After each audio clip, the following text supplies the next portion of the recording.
محترم بزرگوں اور عزیز دوستوں، کیسے ہو؟ امید ہے کہ آپ تمام بخیر و عافیت ہوں گے۔ اللہ آپ کو خوش رکھے۔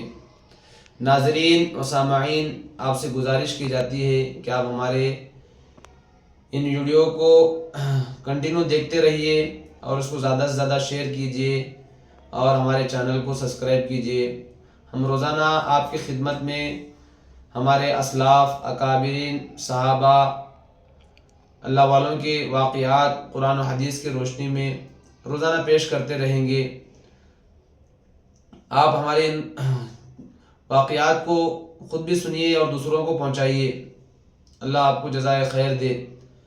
اب میں آپ کی خدمت میں ایک واقعہ پیش کرنے جا رہا ہوں، وہ ہے واقعہ معراج کا، کہ معراج کا واقعہ کیوں پیش آیا۔ جو بھی چیز ہوتی ہے، جو بھی واقعہ ہوتا ہے، تو اس کے پیچھے اس کا ریزن ہوتا ہے، وجہ ہوتی ہے۔ نبی علیہ الصلوۃ والسلام جب مکے میں لوگوں کو دعوت دینے لگے، لوگ آپ کا انکار کرنے لگے، تکلیفیں دینے لگے، تو نبی علیہ الصلوۃ والسلام کے دل میں خیال آیا کہ میرے اور بھی جو رشتہ دار ہیں میں ان کے پاس جاتا ہوں تاکہ ان کو دین کی دعوت دوں، ہو سکتا ہے کہ وہ میری بات کو مان لے۔ دوستو، مختصراً یہ واقعہ میں آپ کے سامنے پیش کر رہا ہوں کیونکہ آپ نے اس کو بارہا سنا ہوگا۔ مجھے واقعی معراج کی وجہ بتانی ہے، کیوں پیش آیا۔ تو نبی علیہ الصلوۃ والسلام دین کی دعوت دینے کے ارادے سے اپنے رشتہ داروں کو طائف کا ارادہ کیے، کیونکہ طائف میں آپ کے ماموں وغیرہ رشتہ دار رہتے تھے حضرت علیمہ سعدیہ کی طرف سے۔ نبی علیہ الصلوۃ والسلام طائف گئے۔ طائف مکے سے تقریباً 80 کلومیٹر پر ہیں، بتاتے ہیں بڑے جو وہاں پر جا چکے ہیں۔ وہاں جا کر نبی علیہ الصلوۃ والسلام نے سوچا پہلے یہاں کے جو سردار ہیں ان سے مل لیتے ہیں، ہو سکتا ہے ہماری بات کو مان لیں، تو اس کے بعد دین کا کام کرنا، باقی کام آسان ہو جاتا ہے۔ تو ایک سردار کے پاس گئے تو اس نے کہا میں آپ کی بات کو نہیں سنتا، آپ کی بات کو نہیں مانتا۔ دوسرے نے کہا کیا اللہ کو تمہاری ہی ضرورت تھی، دوسرا کوئی ملا نہیں؟ تیسرے نے کہا اگر آپ سچے ہیں تو ہمارا جھٹلانا ہمارے لیے عذاب کا باعث بنے گا۔ اس طرح کہہ کر انہوں نے نبی علیہ الصلوۃ والسلام کا انکار کیا۔ اتنا ہی نہیں بلکہ اوباش لڑکوں کو پیچھے لگا دیا۔ ان لڑکوں نے اتنا تکلیف دیا نبی علیہ الصلوۃ والسلام کو کہ آپ کے نالین مبارک، جوتے مبارک خون سے لہو لہان ہو گئے۔ حالانکہ عرب میں مہمان نوازی بڑی مشہور تھی۔ ان لوگوں نے ایک بندہ جو 80 کلومیٹر کا سفر کر کے جائے اور ان لوگوں نے پانی تک نہیں پوچھا، مہمان نوازی مشہور ہونے کے باوجود انہوں نے کچھ بھی اکرام نہیں کیا۔ نبی علیہ الصلوۃ والسلام بڑے غمگین، بڑے دکھ کے ساتھ واپس ہونے لگے۔ آپ نے اللہ کے دربار میں ایک بڑی درد بھری دعا کی، اے اللہ میں تیرے سامنے میری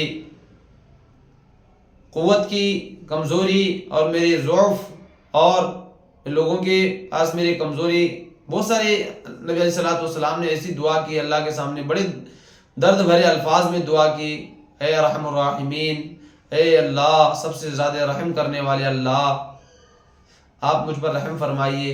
بڑی لمبی دعائیں کی، اللہ کو آپ کی دعا بڑی پسند آئی۔ پھر اور آگے بڑھے تو ایک باغ تھا انگور کا، وہاں پر ایک کام کرنے والا تھا۔ اس نے نبی علیہ الصلوۃ والسلام کو اس حالت میں دیکھا تو آپ کو بٹھایا، پانی پیش کیا اور انگور توڑ کر لایا۔ نبی علیہ الصلوۃ والسلام نے پوچھا تم کہاں کے رہنے والے ہو؟ تو اس نے کہا میں نینوا کا ہوں۔ نبی علیہ الصلوۃ والسلام نے کہا کہ یہ تو میرے بھائی یونس علیہ السلام کا گاؤں ہے۔ اس نے کہا آپ کو کیسے پتہ ہے؟ کیونکہ جو لوگ یونس علیہ السلام کے گاؤں والے تھے انہیں کو معلوم تھا کہ یونس علیہ السلام اللہ کے ایک نبی گزرے ہیں۔ نبی علیہ السلام نے کہا کہ وہ میرے بھائی ہیں، یونس ہیں، قرآن کریم میں ان کا ذکر ہے۔ اس نے بڑا اکرام کیا۔ پھر اس کے بعد فرشتے آئے اللہ کی طرف سے، فرشتوں کی آپ سے بات چیت ہوئی۔ نبی علیہ السلام نے کہا میں ان قوم کے لیے بد دعا نہیں کر سکتا، میں امید کرتا ہوں اللہ کی ذات سے اگر یہ ایمان نہیں لائیں تو مجھے امید ہے کہ ان کی قوم، ان کی نسل میں سے ان کی اولاد ضرور ایمان لائے گی۔ خیر تمام کا تمام معاملہ ہو گیا۔ نبی علیہ الصلوۃ والسلام اس کے بعد پھر اکیلے پڑ گئے۔